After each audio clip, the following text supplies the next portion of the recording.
16쪽을 보시면 면적이 나와 있는데요. 면적에서 두 번째 면적 결정 및 측량 계산의 코스 처리, 이건 좀 이따 보시고요. 그 다음에 그 3번을 보시면 면적 측정의 대상 이렇게 나와 있죠. 아까 면적을 측정하는 방법은 도면 위에 측량을 통해서 도면이 그려지게 되면 그 도면에서 전자면적 측정기를 사용해서 면적을 측정하는 방법이 있죠. 그렇다면 도면 위에 그려진 경계가 달라졌다면 그때는 면적을 다시 측정해야 되겠습니까? 네? 아닌가요? 다시요. 도면 위에서 면적을 측정하는 거 아닙니까? 그럼 도면 위에 그려진 토지의 모양이 달라졌다면 면적 다시 측정해야 되겠습니까? 네. 다시 측정해야 됩니다. 좌표값이 달라졌다면 이때도 면적 달라집니까? 네. 그때도 면적을 다시 측정해야 됩니다. 이거 이해가 되실까요? 네. 토지의 모양이 달라졌다면 면적 다시 측정해야 되고요. 경계점 좌표값이 달라졌다면 면적을 다시 측정해야 될 겁니다.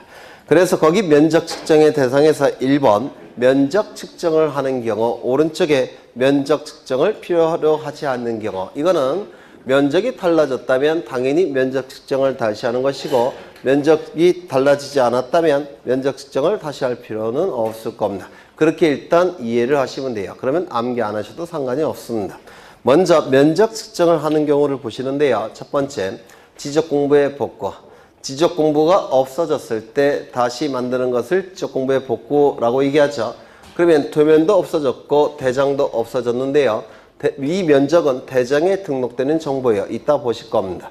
도면이 없어졌다면 도면 다시 그려야 되겠죠. 측량을 통해서 도면 다시 그려야 될 겁니다.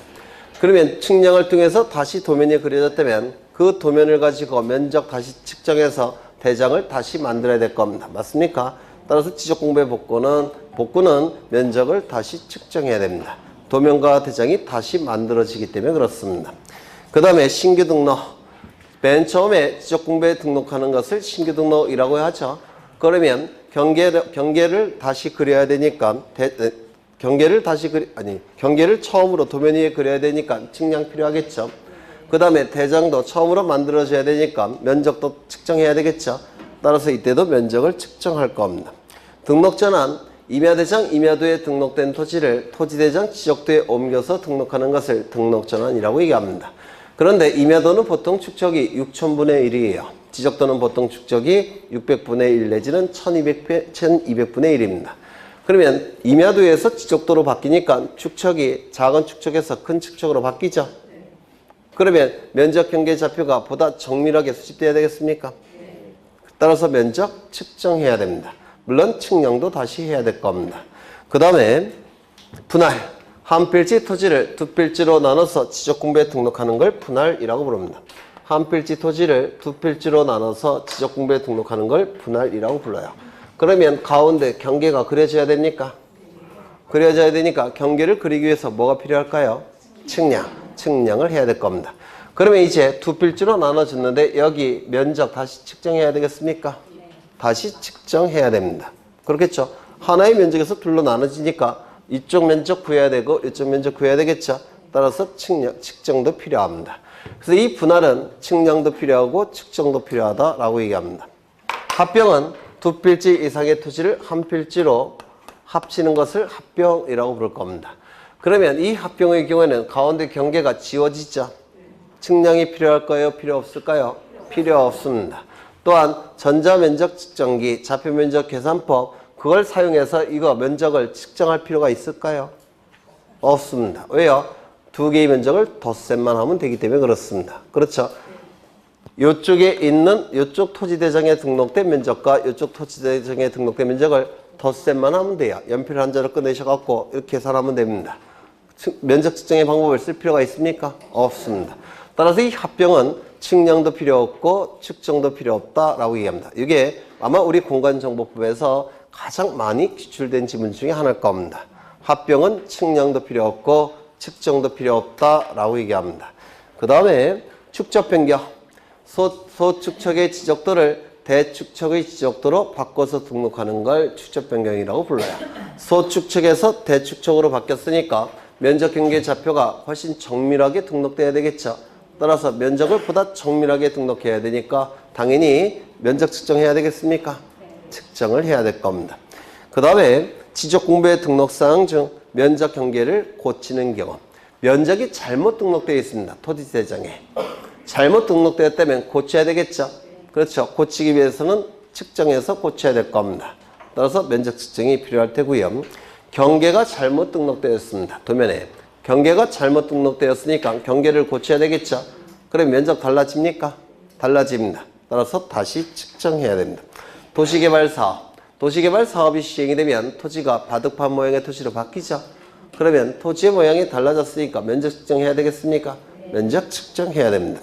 경계보건 측량, 지적 현황 측량에 의하여 면적 측정이 수반되는 경우, 여기는 면적 측정 수반한다는 표현이 있네요. 면적 측정해야 될 겁니다. 오른쪽 3번을 보시면, 양가로 3번을 보시면 경계보건 측량과 지적 현황 측량의 경우에는 필지마다 면적을 측정하지 아니한다.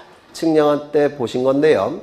이 지적공부에 등록할 때도 정확하게 등록하기 위해서 측량이 필요하고, 지적공부에 등록된 면적경계 좌표값을 지표상에 복원할 때도 측량이 필요하다고 했죠. 기억나실까요? 안 나실까요? 안 나시겠죠? 다시요. 등록할 때도 측량이 필요하고 복원할 때도 측량이 필요합니다. 그런데 이 등록할 때만 면적을 측정하는 게 원칙이에요. 복원할 때는 원칙은 면적을 측정하지 않습니다. 복원할 때의 측량이 두 가지가 있는데 뭐가 있을까요? 경계복원 측량, 지적현황 측량. 이 두 개의 측량은 복원 단계의 측량이라서 면적을 측정하지 않는 게 원칙입니다. 면적을 측정하지 않습니다.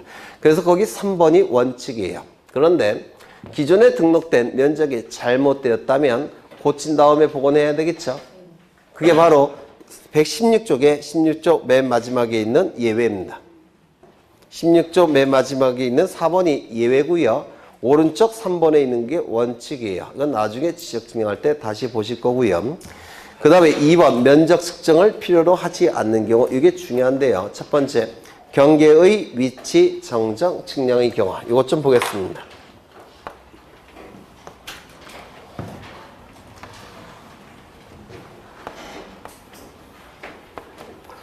이거는 도면이고요. 도면. 이 도면에는 두 필지 토지가 등록되어 있는 상태입니다. 이쪽은 100번지, 이쪽은 101번지. 이렇게 두 필지 토지가 등록되어 있습니다. 이 100번지 토지에 토지 대장이 있겠죠. 대장이 있을 겁니다. 그리고 101번지 토지에 대해서도 대장이 존재할 겁니다. 이 면적이 등록되는 지적 공부는 딱 두 개예요. 토지 대장, 임야 대장에만 면적이 등록이 됩니다. 여기 면적이 얼만큼 등록됐느냐면 1000제곱미터로 등록되어 있고요. 100번지 토지 면적이 101번지 토지 면적도 대장에 1000제곱미터로 등록된 상태입니다. 그리고 이 대장에 등록된 면적은 정확하다는 것이 이미 다른 자료에 의해서 증명이 된 상태예요.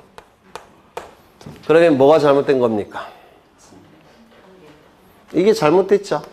그렇죠. 면적이 똑같고 이게 이미 정확하다고 증명이 됐죠. 그러면 이거 고쳐야 되지 않겠습니까? 고치겠습니다. 가운데로 옮기면 되겠죠. 그러면 여기 경계를 다시 그려야 되니까 측량을 해야 될까요? 할 필요 없을까요? 없어요. 왜요? 이미 대장에 아니 경계가 잘못됐잖아요. 도면만 바뀌었잖아요. 네, 도면을 바꿔야 되잖아요. 도면 위에 경계를 그릴 때 무조건 측량을 하는 겁니다. 정확하게 그려야 되니까. 그렇죠. 측량을 통해서 여기다가 경계를 그려야 될 겁니다. 이 측량을 경계의 위치 정정 측량이라 불러요. 경계의 위치만 고치는 측량, 경계의 위치 정정 측량이라고 얘기합니다. 그러면 이 위치 정정 경계가 그려졌는데요. 이거 고칠 필요가 있습니까? 없습니까? 없습니다. 따라서 이 경우는 면적을 다시 측정할 필요가 없습니다. 이것만 고치면 되니까. 그렇죠. 경계의 위치 정정 측량의 경우에는 경계만 고치는 거니까 경계만 요것만 측량하면 돼요. 여기는 면적은 측정할 필요가 없습니다. 그래서 측량과 측정을 어떤 선생님들은 같은 뜻으로 쓰시는데 완전히 달라요. 측량은 도면 위에 경계를 그린다든지 또는 좌표 등록부에 좌표값을 등록할 때 하는 게 측량이고요. 측정은 면적을 구하는 게 측정이에요. 용어가 다른 겁니다. 면적을 구할 때는 측정, 좌표값이나 경계를 구할 때는 측량, 의미가 다른 겁니다. 이거 헷갈리시면 안 돼요. 네, 이걸 같은 뜻으로 쓰시는 선생님도 계신데 그건 잘못된 겁니다. 다시요. 경계나 좌표값을 그릴 때 하는 게 뭐라고요? 측량. 면적을 구할 때 하는 것이 측정. 용어가 다른 겁니다. 혼용해서 쓰시면 안 돼요. 네. 그러면 경기, 위치, 정적의 경우에는 측량이 필요합니다. 왜? 경계를 고쳐야 되니까. 하지만 면적은 고칠 필요가 없기 때문에 면적 측정은 하지 않습니다. 이거 이해를 하시고요. 그 다음에 지목 변경. 면적, 경계, 좌표와 관련된 것이 바로 측량이고 면적과 관련된 것이 측정이라고 그랬죠. 그런데 이 지목은 지목 바꾸는 것은 면적, 경계, 좌표와 관련이 없죠. 따라서 이때는 면적 측정을 할 필요가 없습니다. 도면의 제작성. 예전에 종이로 만들어진 도면과 지적도 임야도 같은 경우는 종이로 만들어졌으니까 시간이 많이 흘러가면 이 경계가 이게 낡아져서 잘 지워지는 경우가 있어요. 또는 손때가 워낙 많이 묻어갖고 이 경계가 잘 안 보이는 경우가 있습니다. 그러면 도면, 종이로 만들어진 도면이 경계가 잘 안 보인다면 다시 만들어야 되겠죠. 맞습니까? 이를 도면의 제작성이라고 부르는데요. 도면의 제작성은 어떻게 하냐면 원도라는 도면이 있습니다. 이 원도라는 도면은요, 근원이 되는 도면, 근원적인 도면을 원도라고 부르는데 투명한 아크릴판으로 만들어져 있어요. 이 원도라는 도면이. 그러면 종이로 만들어진 지적도 임야도가 너무 낡아서 다시 작성을 해야 되는데 그걸 어떻게 하냐면 이 원도라는 도면은 지적소관 창고에 보관되어 있습니다. 이걸 가지고 다시 작성해요. 어떻게 작성하냐면 이 투명한 아크릴판으로 되어 있는데요. 여기 위에 원도를 올려놓습니다. 그리고 밑에는 약품 처리된 하얀 종이를 밑에 깔아놔요. 그러면 여기 위에다가 원도 놓고 밑에 약품 처리한 하얀 종이를 밑에 놓고 빛을 내리찝니다. 빛을 찌면 그림자지겠죠? 이 경계가 그림자져요. 그런데 약품 처리되어 있죠? 그래서 경계가 자동적으로 그려집니다. 이걸 제작성이라고 불러요. 그러면 이 도면의 제작성은 면적과 관련이 된 내용입니까? 관련이 없습니까? 전혀 관련이 없습니다. 따라서 도면의 제작성도 면적 측정을 할 필요가 없습니다. 그래서 이걸 외우시면 좋겠지만 외우지 않아도 충분히 답을 골라내실 수가 있으세요. 이거 아직은 힘들겠지만 같은 게 외울 거 많은데 이런 것까지 외우실 필요는 없을 것 같아요. 이해하시면 나중에 충분히 답을 골라낼 수가 있습니다. 그 다음에 17쪽을 보시는데 그 전에 면적의 결정 및 측량 계산의 끝 차례 이것 좀 보겠습니다.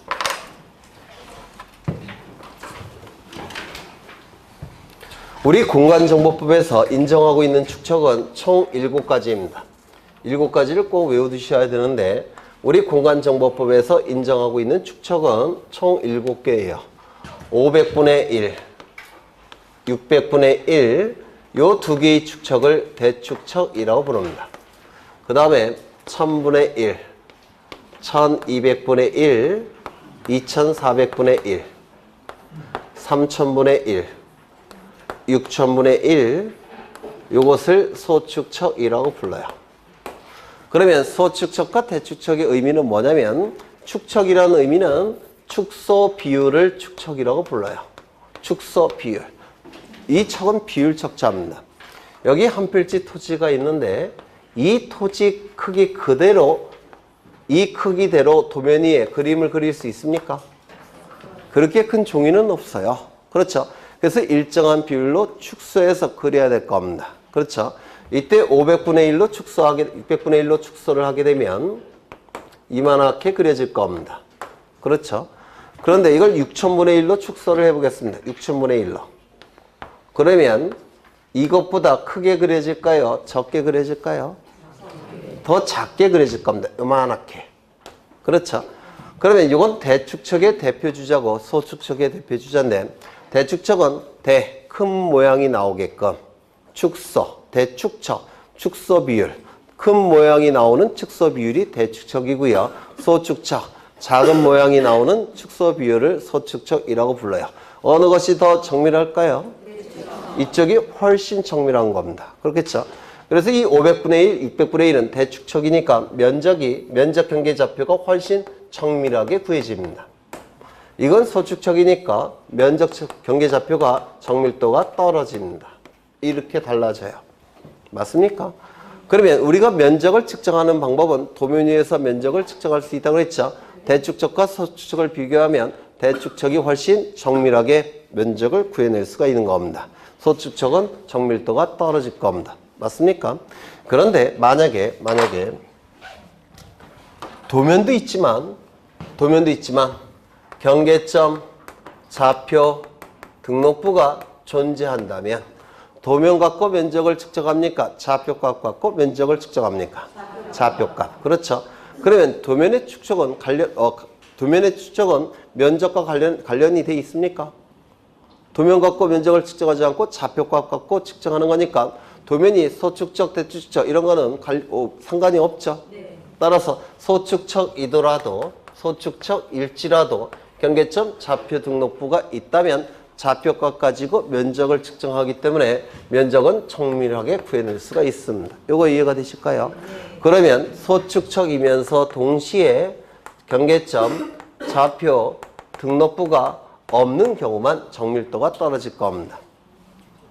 이거 이해가 되실까요? 이게 자주 출제가 됩니다. 축척이 6천분의 1인데 경계점, 좌표, 등록부가 있더라는 겁니다. 그러면 뭐 갖고 면적을 측정합니까? 좌표값 갖고 측정해요. 따라서 면적은 정밀하게 구해낼 수가 있습니다. 이거 이해가 되실까요? 네. 그러면 정밀하게 구해낸다는 얘기는 면적을 등록할 때 상세하게 등록한다는 뜻입니다. 이쪽은 덜 상세하게 등록한다는 뜻입니다. 그렇죠. 상세하게 등록한다는 얘기는 소수점 첫째 자리까지 구해서 등록한다는 뜻이에요.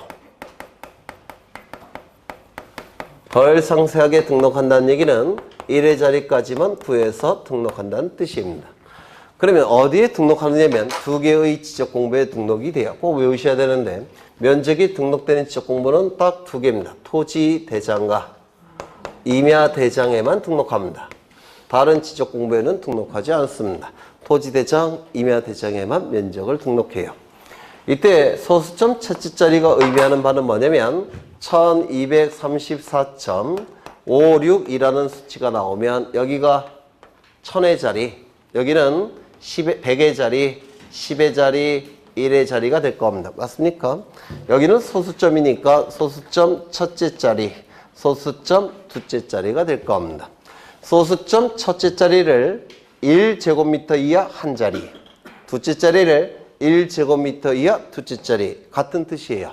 소수점 첫째 자리와 제곱미터 이하 한 자리는 같은 뜻이고요. 소수점 둘째 자리와 제곱미터 이하 두 번째 자리는 같은 뜻입니다. 그러면 소수점 첫째 자리까지 수집해서 등록한다는 얘기는 여기까지 구해서 등록한다는 뜻입니다. 맞습니까? 1의 자리까지 구해서 등록한다는 얘기는 여기까지만 구해서 등록한다는 뜻이에요. 이거 이해가 되실까요? 그러면 수치가 이렇게 존재할 때 소수점 첫째 자리까지 등록한다는 얘기는 여기까지 등록한다는 뜻입니다. 맞습니까? 잘못 얘기했네. 네. 알코올이 부족한가? 네. 소수점 첫째 자리는 여기까지 구해서 등록한다는 뜻입니다. 맞습니까? 이때 여기를 뭐라고 부르냐면 구하고자 하는 끝자리수라고 부릅니다. 구하고자 하는 끝에 있는 자리수, 끝자리수라고 불러요. 그럼 여기까지 구해서 등록하니까 가장 끝에 있는 이 끝수를 어떻게든지 처리를 해야 됩니다. 이를 끝수 처리라고 불러요. 이거 이해가 되실까요?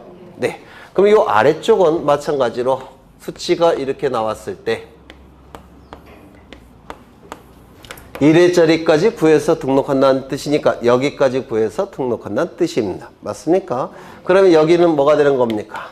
구하고자 하는 끝에 있는 자릿수, 끝자리수 이렇게 부를 겁니다. 그러면 이 가장 끝에 있는 수는 두 자리가 되겠네요. 그렇죠? 이 가장 끝에 있는 수는 어떻게든지 처리를 해야 됩니다. 이를 끝수 처리라고 불러요.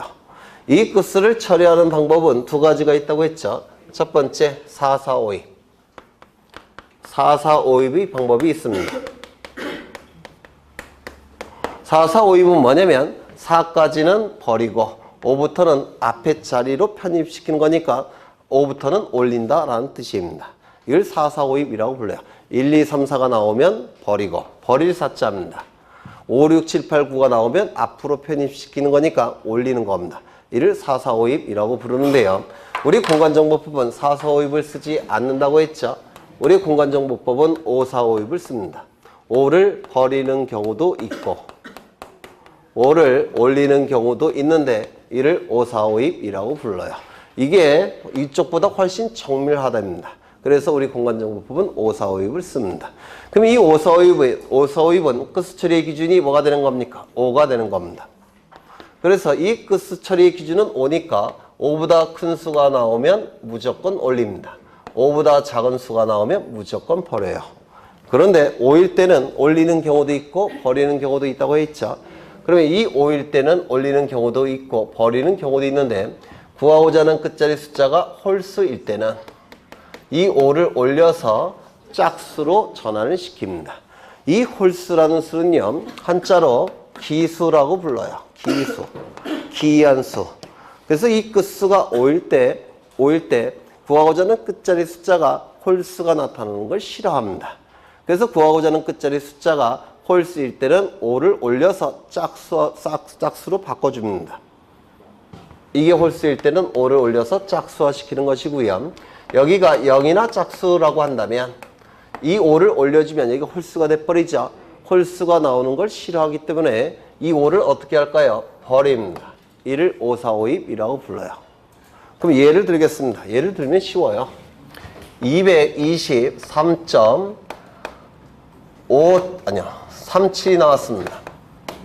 그러면 소수점 첫째 자리까지 구하는 거니까 구하고자 하는 끝자리 숫자는 여기가 될 겁니다. 끝자리수. 그렇죠? 그럼 이 끝수를 처리해야 되는데 처리의 기준은 뭐라고요? 5. 5보다 크면 올리고 5보다 작으면 버릴 겁니다. 이는 5보다 크죠? 따라서 어떻게 합니까? 올려줘요.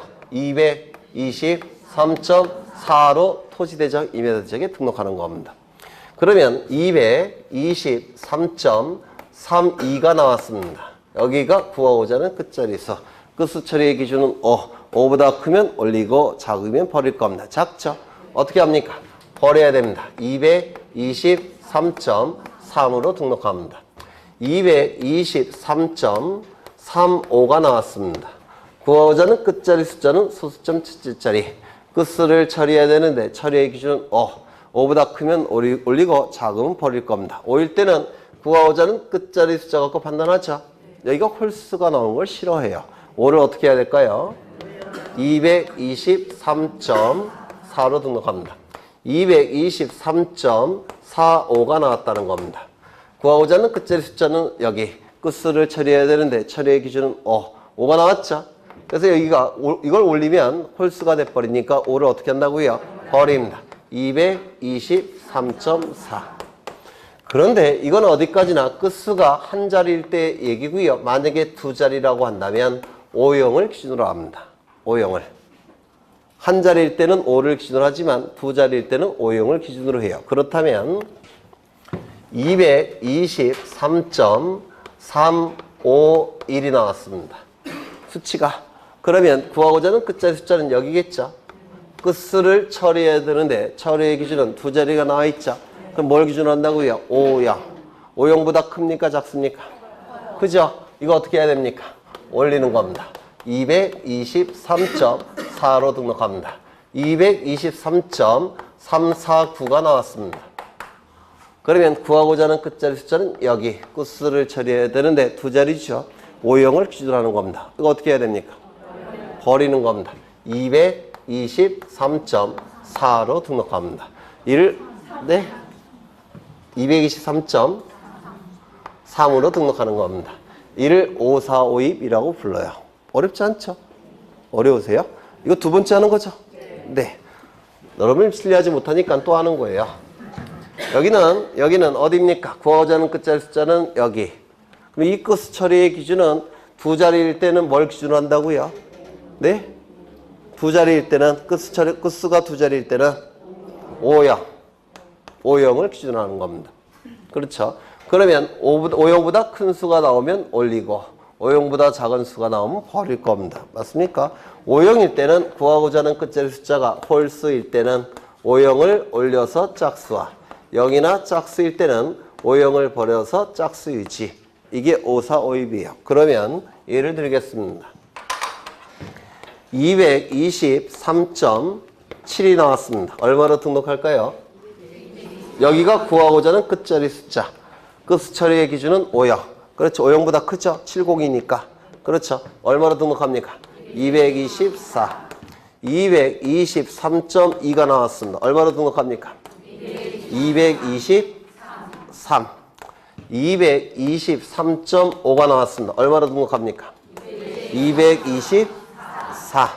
224.5가 나왔습니다. 얼마나 등록합니까? 224.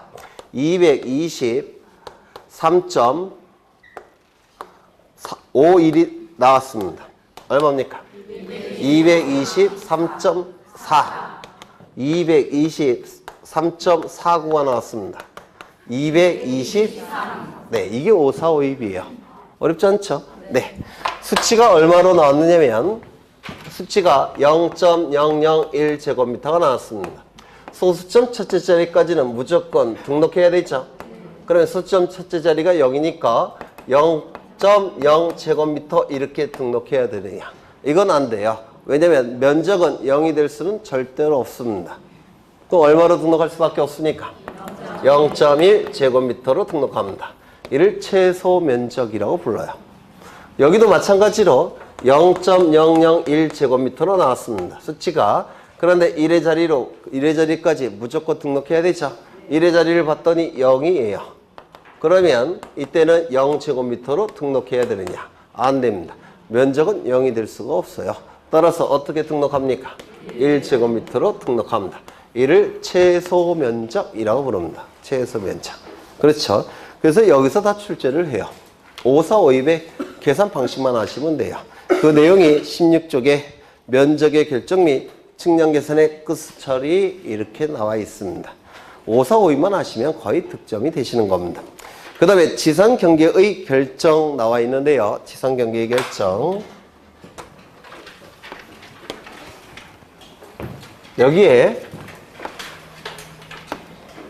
이쪽은 100번지 토지고 이쪽은 101번지 토지입니다. 토지를 옆에서 본 겁니다.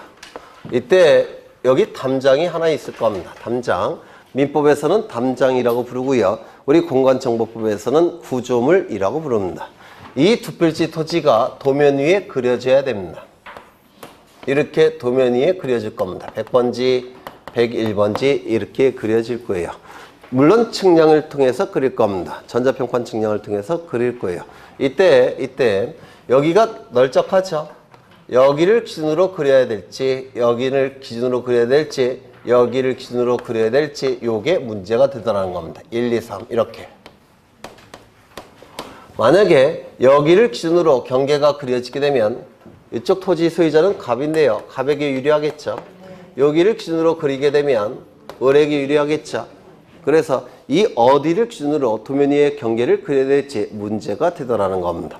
우리 민법은 요 담장은 우리 민법에서 인접토지 소유자가 절반씩 소유한다는 규정이 우리 민법의 상린관계에 관한 규정이 있습니다. 우리 민법에서 이 담장은 인접토지 소유자가 절반씩 소유한다라는 민법의 규정이 있습니다. 그러면 어디를 기준으로 도면 위에 그리는 것이 합리적입니까? 2번을 기준으로 그리는 게 합리적입니다. 그렇겠죠? 중앙, 구조물의 중앙을 기준으로 경계가 결정되는 게 원칙입니다. 그런데 만약에 이 구조물, 담장이 갑소유라고 한다면 어디를 기준으로 그리는 것이 합리적이 될까요? 네? 여기가 될 겁니다. 왜냐하면 갑소유라는 얘기는요, 갑이 설치했다는 뜻이고, 갑이 설치했다는 얘기는 이 부지가 갑소유 토지니까 갑이 설치한 겁니다. 따라서 당연히 3번을 기준으로 경계가 결정돼야 됩니다. 맞습니까? 만약에 을소유라고 한다면 어디를 기준으로 경계가 결정되는 게 합리적입니까? 1번. 그때는 이걸 기준으로 경계가 결정돼야 될 겁니다. 그렇겠죠? 이를 뭐라고 표현하느냐면 원칙은 구조물의 중앙을 기준으로 경계가 결정되는 것이 원칙이지만 구조물의 소유권에 따라 경계가 결정될 수도 있다는 겁니다. 구조물의 소유권에 따라 경계가 결정되는 겁니다. 원칙은 이거가 되겠지만 이해가 되실까요? 네. 두 번째 이렇게 되어 있다는 겁니다. 이쪽은 100번지, 이쪽은 101번지. 요 위의 경우에는 연속해서 접하는 토지 간의 높낮이 차이가 있습니까? 없죠. 이때는 구조물의 중앙. 그렇죠. 연속해서 접하는 토지 간의 높낮이 차이가 있습니까? 이때는 어디를 기준으로 경계가 결정이 됩니까? 이것도 마찬가지로 여기에 철망으로 엮어 놓는다든지 아니면 시멘트로 발라놨을 겁니다. 무너지지 않도록. 그렇죠. 이때 이걸 구조물이라고 부르는데요. 여기는 갑소유, 여기는 을소유. 비가 억수로 내리기 시작하면 한 달 동안 어디부터 무너집니까? 여기부터 무너집니다. 따라서 여기를 기준으로 해서 경계가 결정될 수는 없어요. 비가 많이 오면 무너지는 건 여기부터 무너지니까 더 많이 오면 여기도 무너질 겁니다. 더 많이 오면. 그럼 더 많이 온다고 했어요. 여기 무너집니까? 여기는 무너지지 않아요. 그렇죠? 그러면 여기나 여기를 기준으로 경계가 결정이 되면 도면이 그려진다고 하더라도 나중에 다시 그려야 됩니다. 그걸 방지하기 위해서 어디를 기준으로 경계가 결정이 됨이 원칙일까요? 여기 하단부. 연속해서 접하는 토지 간의 높낮이 차이가 있을 때는 원칙은 구조물의 하단부를 기준으로 경계가 결정이 됩니다. 이거 이해가 되실까요? 여기는 무너지지 않기 때문에 그렇습니다. 그런데 만약에 여기 이 구조물의 소유권자가 을이라고 한다면 당연히 어디를 기준으로 경계가 결정돼야 될까요? 그때는 여기를 기준으로 경계가 결정될 수밖에 없습니다. 을 소유라고 한다면 만약에 요만큼이 갑소유고 요만큼이 을 소유라고 한다면 여기를 기준으로 경계가 결정돼야 되겠죠.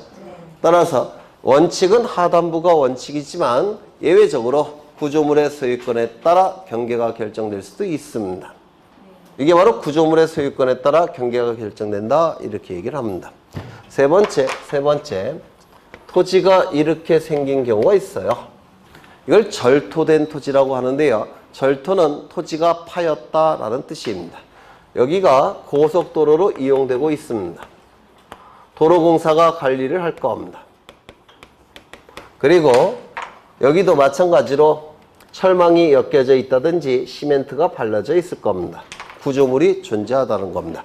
그러면 여기가 100번지 토지고 여기가 101번지 토지고 여기는 갑소유 토지고 여기는 도로공사 토지로 하겠습니다. 도로공사 소유입니다.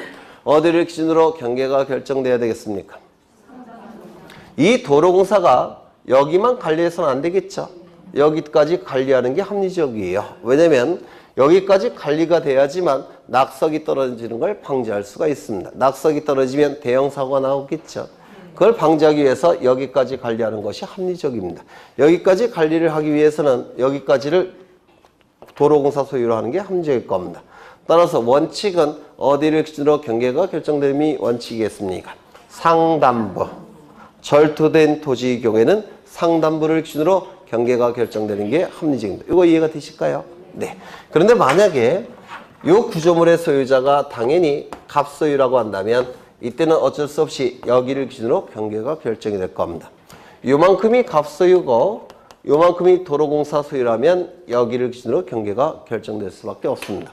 원칙은 상단부가 기준이 되겠지만 예외적으로 구조물의 소유권에 따라 경계가 결정될 수도 있다는 겁니다. 이거 이해가 되실까요? 네. 그 다음에 세 번째, 여기는 바다입니다. 여기는 밀물대. 그 다음에 여기는 썰물대. 그리고 여기는 간석지라고 불러요. 또는 갯벌이라고도 부릅니다. 그러면 어디를 기준으로 경계가 결정이 돼야 될까요? 밀물대, 썰물대. 밀물대. 만약에 여기를 기준으로 경계가 결정이 돼버리면 이 부분이 어떻게 됩니까? 바다가 됐다가 토지가 됐다가 바다에 잠겼다가 토지가 됐다. 이게 반복이 돼버리죠. 따라서 관리가 힘들어집니다. 따라서 이때는 여기를 기준으로 경계가 결정될 수밖에 없어요. 이게 바다일 때는 최대 만조위라고 부르고요. 강일 때는 최대 만수위라고 부르는데요. 보통 어떻게 출제가 되냐면 바다와 토지의 경계는 평균 해수면, 평균 수면이다. 이렇게 출제합니다. 평균 해수면, 평균 수면이 아니라 어딥니까? 최대 만조위, 최대 만수위 기억해 두셔야 돼요. 그렇다면 여기에 지목은 뭐라고 했습니까? 갯벌 간석지의 지목은 뭐예요? 시간 없습니다. 빨리 찍으세요. 네? 네, 지목이 뭐라고요? 잡증지요. 바다와 토지의 경계는 여기 아닐까요? 그럼 이 갯벌 간석지는 토지입니까? 아닙니까? 아니에요. 바다입니다. 바다. 바다니까 지목이 존재할 수 있습니까? 없을 겁니다.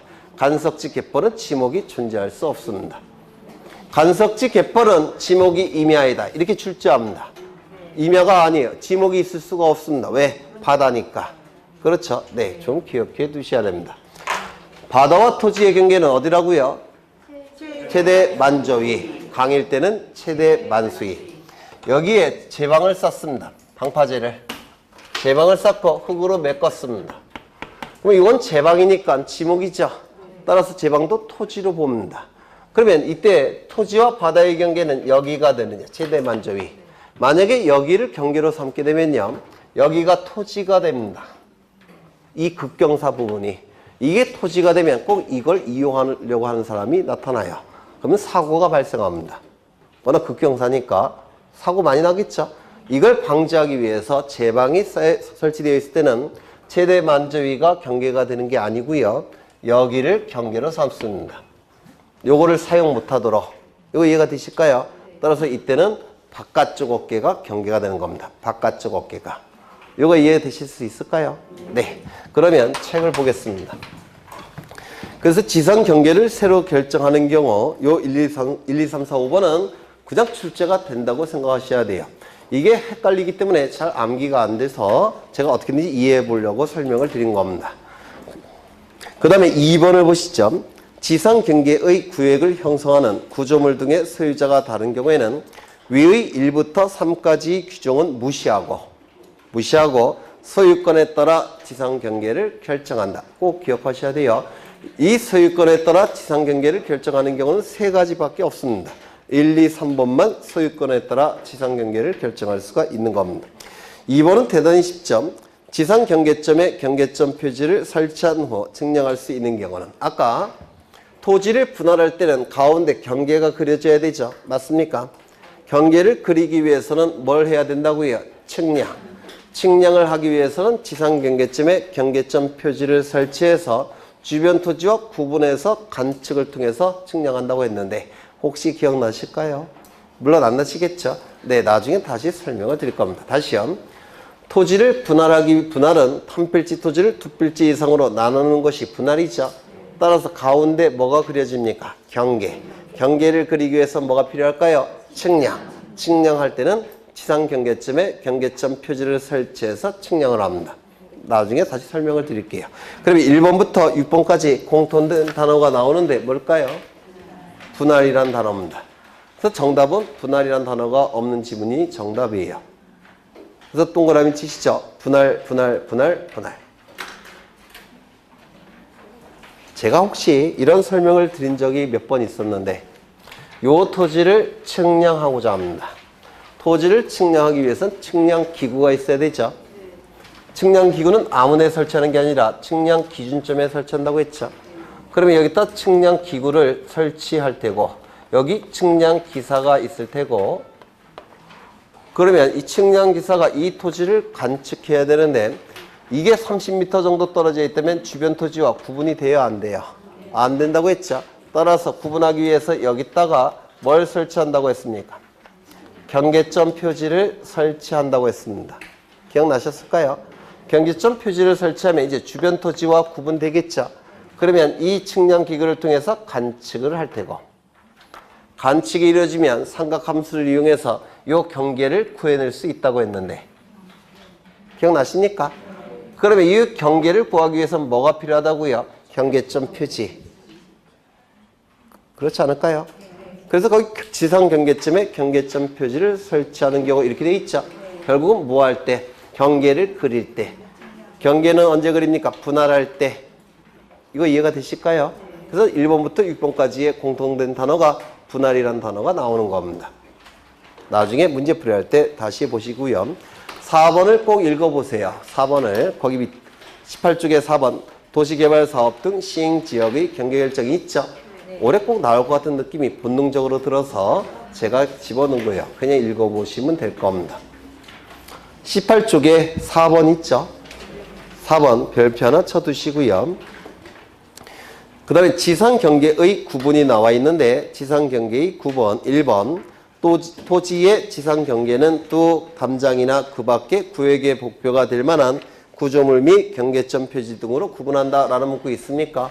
이게 자주 우리 시험에 나오는데요. 정답으로 나오는 지문은 아니고요. 5개 지문 중에서 그 하나로 구성되는 지문이에요.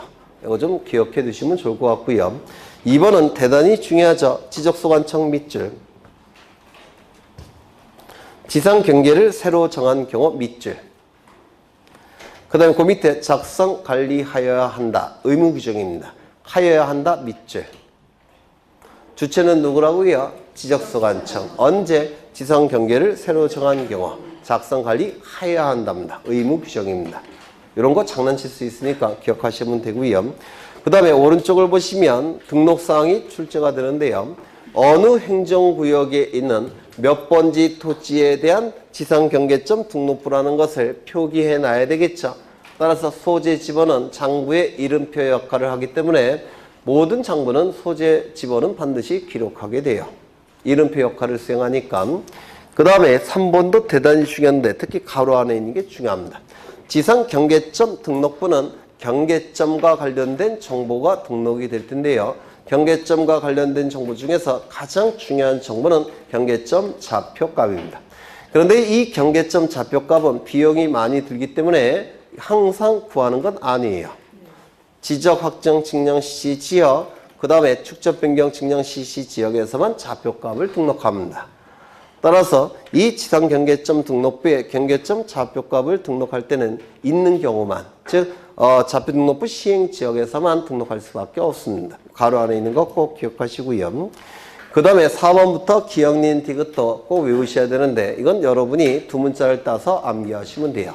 제가 딴 두 문자는요 별로 뭐 유용할 것 같진 않지만 위치 설명도에서 위 동그라미 설 동그라미 위설,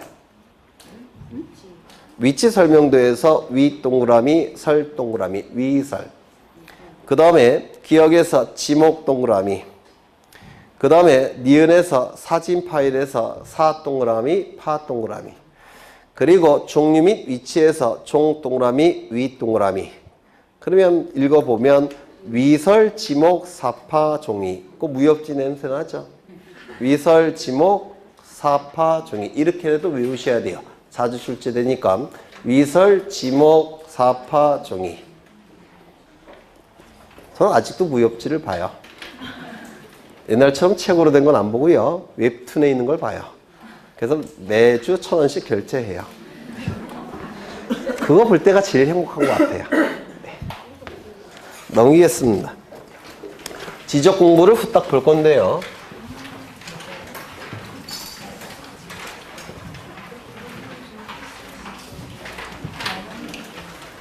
(10분만) 더 하고 끝낼게요. 여기 한 필지 토지가 있고 이 토지에 관한 정보가 수집이 될 겁니다. 수집되는 방법은 두 가지입니다. 조사와 측량의 방법을 통해서 수집합니다. 이 정보는 주된 정보는 토지의 표시가 주된 정보가 될 테고 이 토지의 표시는 뭐가 있죠? 소재, 지번, 지목. 이 세 가지는 조사를 통해서 수집합니다. 그 다음에 면적, 경계, 좌표. 요 세 가지는 측량을 통해서 수집해요. 정확하게는 경계와 좌표값이 측량을 통해서 수집되는 것이고요. 측량을 통해서 수집된 경계와 좌표가 있으면 그거 가지고 면적을 측정하는 겁니다. 아까 보여드렸죠? 그래서 측량이 있어야지만 경계와 좌표가 구해지고 이것이 있어야지만 면적을 측정할 수가 있기 때문에 면적도 기본적으로 측량이 필요한 겁니다. 그렇죠? 그 다음에 부수적으로는 소유자에 관한 정보가 수집이 될 겁니다. 소유자에 관한 정보는 이름, 주민번호, 그리고 주소가 될 겁니다. 맞습니까? 이때 이 수집된 정보는 지적공부라는 공적인 장부에 토지 표시에 관한 정보와 소유자에 관한 정보가 등록이 될 테고 지적소관청에 의해서 관리가 이루어질 테고 주권자인 국민에게 그 정보는 공시까지 이루어지게 될 겁니다. 이를 지적제도라고 말씀을 드렸습니다. 이 지적공보는 두 가지 형태가 있죠. 첫 번째, 가시적 지적공보. 이 가시적 지적공보는 종이로 만들어진 지적공보라고 말씀을 드린 적이 있어요. 가시적 지적공보. 이 가시적 지적공보를 컴퓨터 파일 형태로 전환시킨 지적공보, 즉 정보 처리 시스템에 기록하고 저장된 형태의 지적공보, 이를 뭐라 부릅니까? 불가시적 지적공보라고 부를 겁니다. 이 컴퓨터 파일 형태인데요. 컴퓨터 파일 형태는 모니터에 띄우기 전까지는 볼 수 있습니까? 못 봅니까? 못 봐요. 모니터에 띄워야지만 볼 수 있죠. 그래서 이걸 불가시적 지적공보라고 불러요. 가시적 지적공보는 세 가지 형태가 있죠. 첫 번째, 대장 형태. 이 대장 형태는 문자로 구성된 지적공보를 얘기할 테고, 두 번째, 도면 형태. 이 도면 형태는 그림으로 만들어진 지적공보고, 세 번째, 두 가지 성격을 다 가지고 있는 경계점, 좌표, 등록부가 있을 겁니다. 요 세 가지 형태를 가시적 지적공보라고 말씀을 드렸어요. 이 경계점, 좌표, 등록부는 이거죠. 토지가 이렇게 존재할 때 요걸 뭐라고 얘기합니까? 경계. 그리고 경계와 경계들이 만나는 점을 뭐라고 얘기합니까? 좌표. 경계점, 좌표라고 부르는데요. 이 경계점이죠. 경계점, 좌표가 아니라 경계점이죠. 경계들이 만나는 점이 경계점이에요. 이때 이 경계는 직선이죠.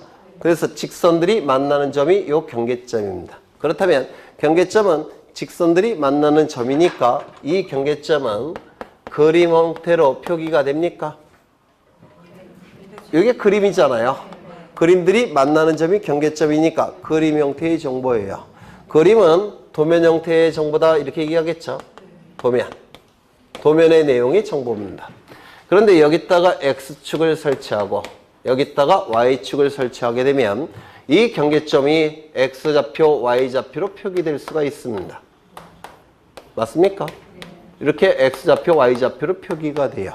근데 이 X좌표, Y좌표 값들은 이건 숫자죠. 숫자는 문자의 일종입니다. 문자의 일종이에요. 그래서 이 좌표 값은 문자의 일종이니까 이건 결국은 대장의 형식입니다.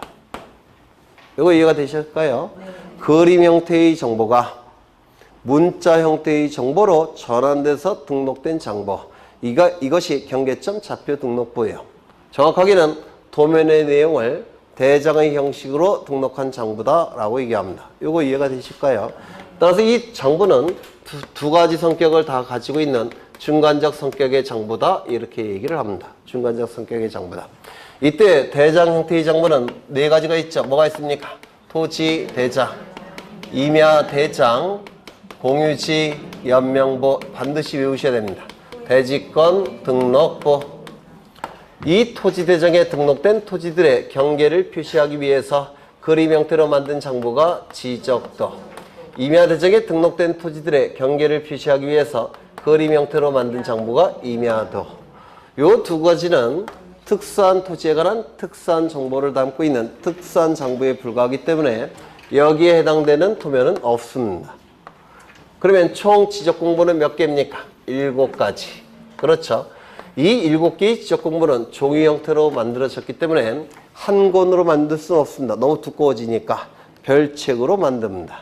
그런데 이 컴퓨터 파일 형태는 용량이 크죠. 따라서 하나로 만들게 돼요. 그래서 총 8개의 지적공보가 있다라고 얘기를 할 겁니다. 이제 이 각각의 지적공보에 등록되는 정보들을 암기하셔야 되는데요. 여기서 2문제가 나와요. 여기서도. 그래서 오늘만 해도 5문제가 나오게 될 겁니다. 본 시험에서. 그러면 이 2개의 지적공보는 어디에 등록한다고 했습니까? 어느 행정구역에 있는 몇 번지 토지에 대한 지적공보라는 것을 표기해야 되겠죠. 따라서 소재와 지번은 명찰 역할을 수행하니까 모든 지적공보에 다 등록을 해야 됩니다. 토대, 임대, 공유지연명부, 대지권 등록부, 지적도, 임야도, 좌표 등록부, 전산 파일 다 등록해야 됩니다. 이거 이해가 되실까요? 그 다음에 지목에 등록되는 지적공보 아까 외우셨죠? 뭡니까? 토지 대장, 임야 대장에는 정식 명칭으로 등록하고 지적도와 임야도에는 부호로 등록하는데 24개는 두문자, 4개는 차문자, 차문자는 주차장, 공장용지, 하천, 유원지. 면적이 등록되는 지적공부 저기 써놨죠. 어디에 등록합니까? 토지대장과 임야대장에만 등록합니다. 경계는 직선이에요. 직선은 그림 형태의 정보니까 그림 형태의 지적공부에만 등록할 겁니다. 어디입니까? 지적도와 임야도에만 등록합니다. 좌표는 당연히 경계점, 좌표, 등록부에만 등록할 겁니다. 이 소유자의 이름, 주민번호, 주소는 그림 형태의 정보는 아니죠. 네. 두 번째, 좌표 형태의 정보도 아니죠. 문자 형태의 정보입니다. 따라서 문자 형태의 지적공부에 등록합니다. 어디입니까? 토지대장, 임야대장, 공유지, 연명부, 대지권, 등록부. 그런데 이 소유자에 관한 정보 중에서 이런 정보도 있습니다. 소유자 변경 일가, 변경 원인, 즉 상속으로 소유자가 바뀌었는지, 매매를 통해서 바뀌었는지, 증여를 통해서 바뀌었는지, 변경 원인. 이것도 소유자에 관한 정보죠. 따라서 이 정보들도 여기에 등록합니다. 특히 요것과 관련해서 시험에 대단히 자주 출제됩니다. 소유자 변경 일가, 변경 원인은 토지대장, 임야대장, 공유자명부, 대지권 등록부에 등록합니다. 그 다음에 몇 가지 추가돼야 되죠. 지목이 등록되는 지적공부와 축척이 등록되는 지적공부는 일치한다고 했는데 기억나십니까?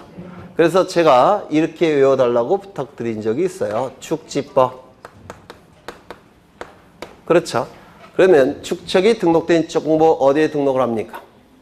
토지대장, 임야대장, 지적도, 임야도. 그 다음에 공유지분이 등록되는 지적공부가 있을 겁니다. 공유라는 표현이 있으니까 공유지 연명부에 등록이 되고요. 대지권 등록부에도 등록될 수밖에 없다라고 했어요. 대지권이 될 수 있는 권리는 소유권, 지상권, 전세권, 임차권이죠.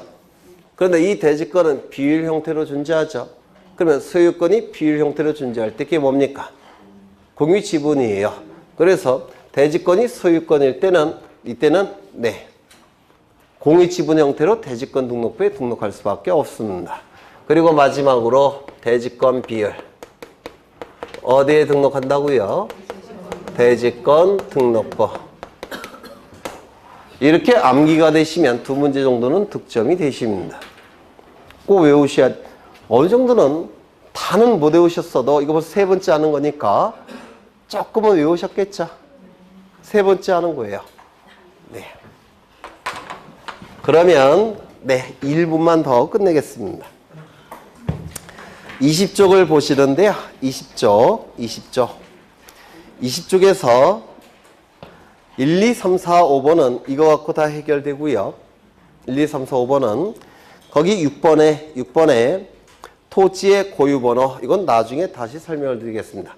고유번호는 19자리 숫자로 구성되어 있고, 두 번째 소재지를 알 수 있다고 그랬죠. 그리고 지적공부의 종류를 알 수가 있고, 그 다음에 지번도 알 수가 있고, 다만 지목은 알 수가 없다고 했고요. 마지막으로 뭘 알 수가 있다고 했습니까? 아니, 어디에 등록이 안 된다고 했죠. 도면에는 등록되지 않는다고 했죠. 이건 다음 시간에 다시 설명을 드리겠습니다. 그 다음에 거기 3번 별표 치십니다. 토지 이동 사유. 토지 이동은 지적제도 중에서 가장 중요한 제도입니다. 따라서 가장 완전한 형태의 장부에 등록해야 돼요. 어딜까요? 토지대장, 임야대장. 그 다음에 5번 별표 치십니다. 등급. 6번 별표 치십니다. 공시지가. 이 등급과 공시지가는 토지의 표시입니까? 아닙니까? 토지의 표시는 소재, 지번, 지목, 면적, 경계, 좌표만 토지의 표시예요. 등급과 개별 공시지가는 토지의 표시인가요? 아닌가요? 아니죠. 따라서 이 토지 표시 이외의 등록사항인데, 이 토지 표시 이외의 등록사항은 당연히 가장 중요한 장부인 토대와 임대에 가장 많은 내용을 담고 있는 장부인 토대와 임대에 등록할 수밖에 없는데요. 요 세 가지는 좀 외워두십니다. 첫 번째 토지 이동 사유, 두 번째 등급, 세 번째 개별 공시지가. 이게 대장에 등록된다는 거 좀 외워두십니다. 가장 많은 내용을 담고 있는 대장에 등록할 수밖에 없습니다. 오늘은 여기까지만 하겠습니다. 너무 쓸데없이 천천히 한 것 같은데, 네? 다른 학원은 30페이지까지 갔어요. 여기만 천천히 한 것 같아요. 여기까지만 보겠습니다. 오늘은 지금 거의 다 반복이 되고 있죠. 사실은 오늘 어려운 거 몇 개를 했지만 다 처음 하는 건 없었어요. 다 반복되는 겁니다. 그리고 아직 5개월이나 남았기 때문에 아직도 너댓 번 더 반복할 거예요. 틀릴 수가 없습니다. 양심이 있으면. 네. 앞으로 너댓 번 더 반복할 거니까, 네. 너무 걱정 안 하셔도 되고요. 아까 말씀드린 것처럼 등기법의 치중을 좀 하기 위해서 좀 앞에 빨리 나갈 겁니다. 지금 못 알아들으셔도 상관이 없어요. 계속 반복이 이루어질 테니까, 네. 고생하셨고, 이따가 뵙겠습니다. 수고하셨습니다. 네.